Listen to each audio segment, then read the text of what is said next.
What happened in the history of the Mongols that some historians called the Trojan War on the Mongol steppe? When Genghis Khan was 20 years old, still going by his given name Temujin, and just married to his wife Borte, their happiness did not last long before she was kidnapped by a rival tribe called the Merkits.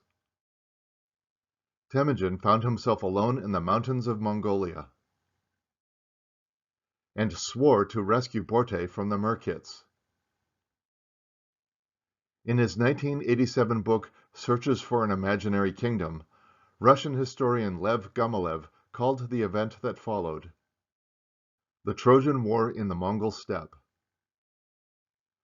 This description seems like quite a stretch, but let's see what happened before we return to the comparison. Temujin realized he could not fight the three large clans of the Merkit on his own, so he looked for allies. The obvious candidate was Togrul, his father's Anda, or blood brother, but to win him over, Temujin would need all his guile. He proved equal to the task. In the 2007 film Mongol, Temujin goes straight to his own blood brother, Jamaka, who is Khan of his own small clan. Temujin began by offering Togrul the sable coat which Borte's mother had brought for Temujin's mother. This was accepted with avidity, or eagerness.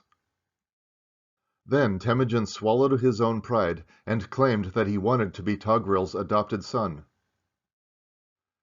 Next he reminded Togrul that he was his father's Anda, or blood brother, and how much Temujin's father had done for him.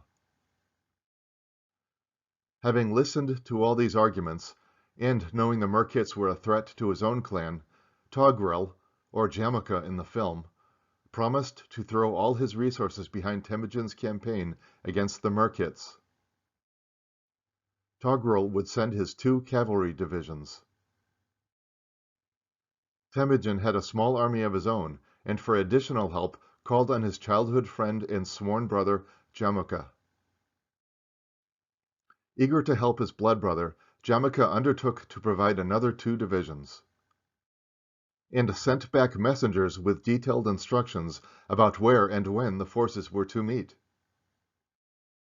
The 3 armies were to rendezvous in the Khenti, the tangle of mountains and valleys that formed the Mongol heartland.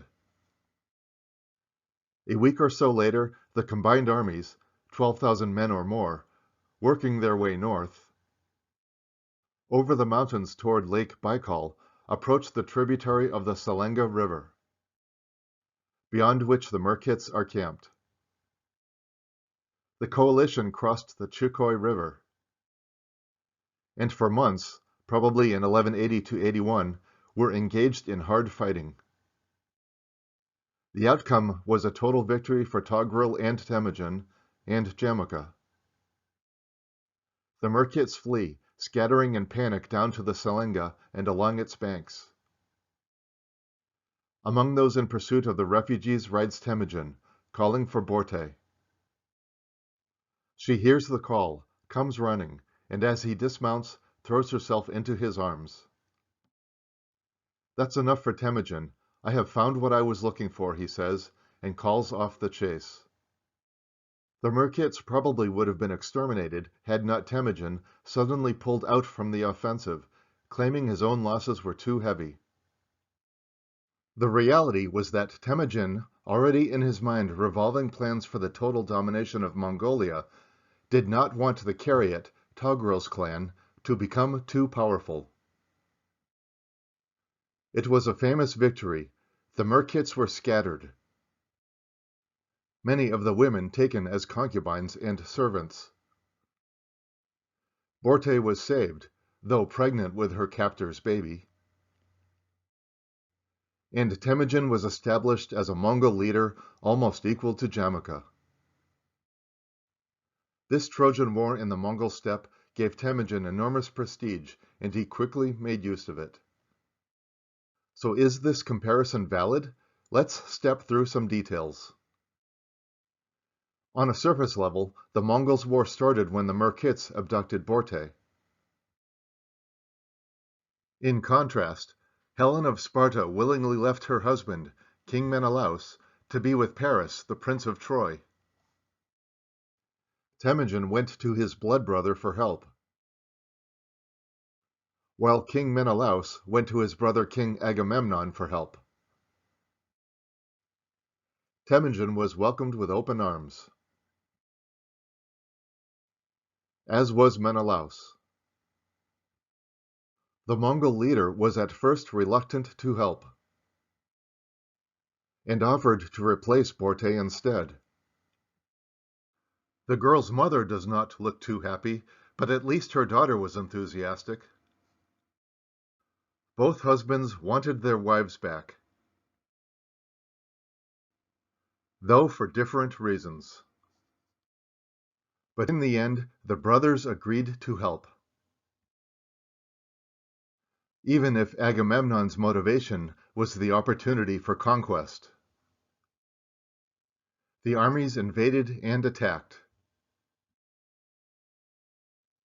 by land and sea. The Mongol war against the Merkits lasted months, while the Trojan War supposedly lasted 10 years or more. The Greeks could not get past the Trojan Wall and resorted to deception to sneak in. While in the film at least, Temujin climbed over the Merkit fence in seconds. Borte and Temujin were reunited.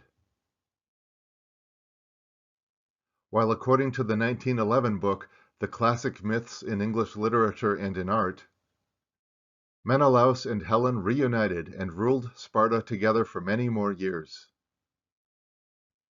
Meanwhile, the city of Troy was destroyed, at least until another layer was built on top of the ruins. Centuries later, the destruction of the Merkits was not complete, though according to Frank McLynn, Temujin discovered the identities of every last one of the original 300 raiders who had captured his wife, executed them all, and took their wives and concubines into slavery. What about the overarching themes of the Iliad? The SparkNotes literature guide provides a list, starting with the glory of war. Well, like most war and historical films, the writers, director, and actors made war an exciting adventure. Military glory over family life.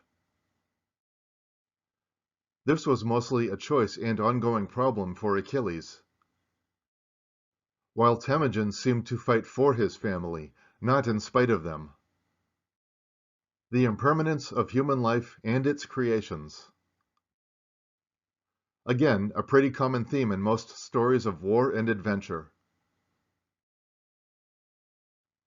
So was the war between the Mongols and Merkits really the Trojan War on the Mongol steppe?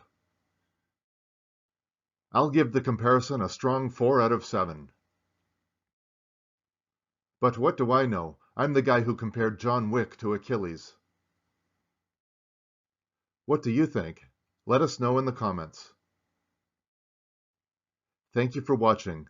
Please like this video, subscribe to this channel for new videos every week or two, and see the description below for a list of books, films, and online resources featured in this video.